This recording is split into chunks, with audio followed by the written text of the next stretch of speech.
Let me ask you something. Have you ever met someone who had everything yet still wasn't happy?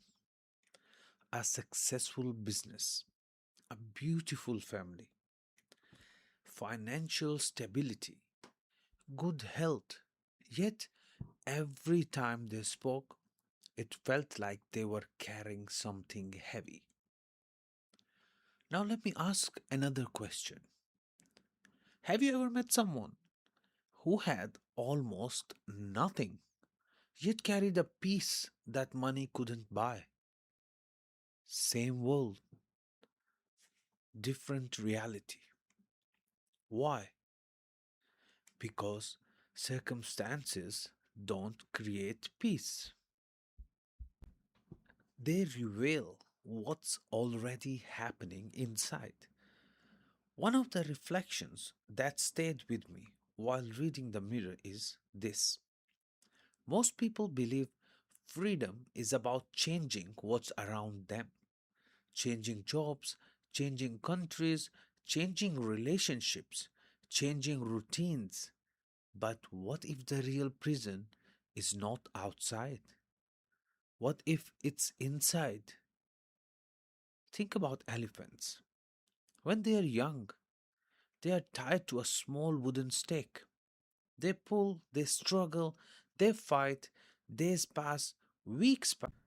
They pull, they struggle, they fight, days pass, weeks pass. Eventually, they stop trying. Years later, that same elephant can be tied with the same tiny rope. Now it's powerful enough to pull down an entire tree. We all know how powerful elephants are. Yet, it does not move. Not because the rope is strong, because the belief is.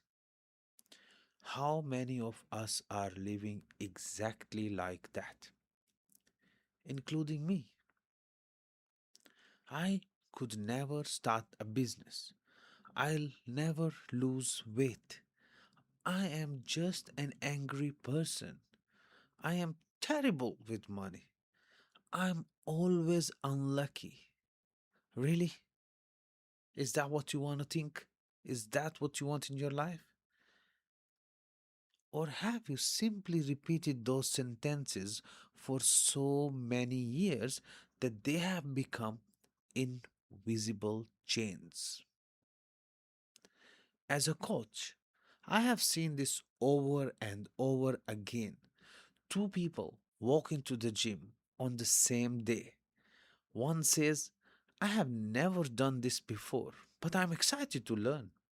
The other says, I already know I'll fail. Guess which one usually quits first? Very easy guess.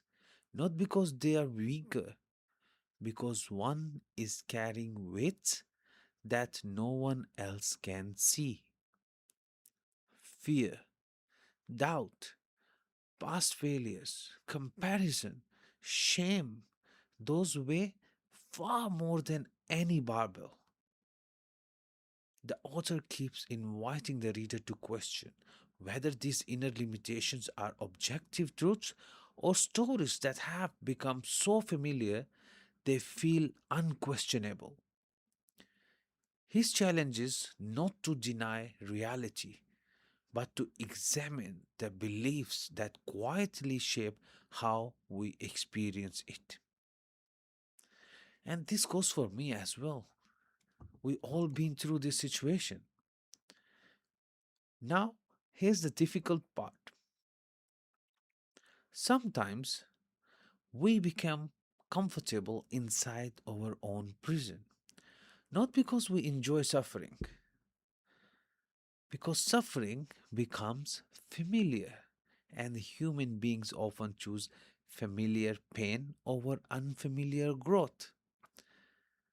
I know people who does not want to grow just because they scared to have more responsibility. I personally know those people, and I always wonder how can you not grow purposely because you are scared for the coming responsibility or for unfamiliar things coming to your way. How you will know if you don't grow?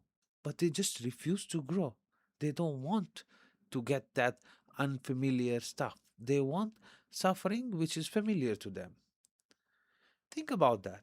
Why do people stay in unhealthy relationships? Why do people stay in jobs they hate? Why do people keep repeating the same destructive habits? Sometimes because they are afraid of change, but sometimes because they don't believe they deserve better. And that belief becomes the chain.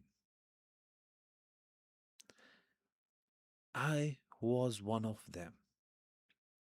I was in an unhealthy relationship. I suffered because of the same belief systems. At the end, I changed for better. Now, this reminds me of something we see in combat sports. A fighter gets knocked out, the injury heals, the body recovers. Months later, physically, he's ready, but mentally, he still hesitates. Every punch reminds him of that one night his body is recovered. His belief did not. Life works the same way. Many of us healed physically years ago. We grow stronger from the weak bodies, we become better in knowledge, we become better in experience. We did everything better than our previous self. But mentally, we are still reacting to an old wound, still expecting betrayal, still expecting failure, still expecting disappointment. Not because it's happening today, because yesterday never really ended inside us. So here's your challenge for this week: write down three sentences you often say about yourself. Not what you hope is true, what you repeatedly say. Again, I'm not asking you to do this exercise as just to get over with. I want you to ponder on your inner self, on your inner belief system, that what is that inner talk, that internal dialogue you do with yourself? What is that conversation look like? What do you say to yourself repeatedly? What words are there? What sentences are there? As I was telling, I have people who will say, no, this one is too hard. I cannot do it. I know that. How you know that? You never tried it. Have you been doing it before? No. Then how you know that you don't like it or you cannot do it? Like, what else there is to do? It's like you want to try a new dish, but you don't want to eat it because you know you don't like it. How you know that you don't like the taste if you never had the taste? So this exercise, take it seriously. What you repeatedly say to yourself. Maybe you are saying, I'm always late. I'm bad with money. I can't trust people. Or I'm not disciplined. Maybe you are saying all of them, maybe you are saying few of them, or maybe you are saying something completely different. Now ask yourself one simple question. Whatever you are saying to you, who told you that? Ask yourself, who told me that? Was it experience? Was it one painful moment? Was it someone else's opinion? Or have I simply repeated it so often that I stopped questioning it? I'm going to tell you something here about someone else's opinions. Some of us, including me, are so humble or trying to be so humble that we just let people talk without us saying anything. And sometimes those opinions are not in your favor, they mess up you mentally. Because here's the truth: the strongest chains in the world are the ones you cannot see.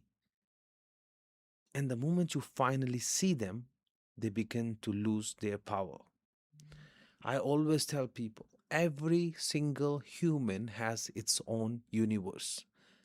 And that universe is our brain, our mind.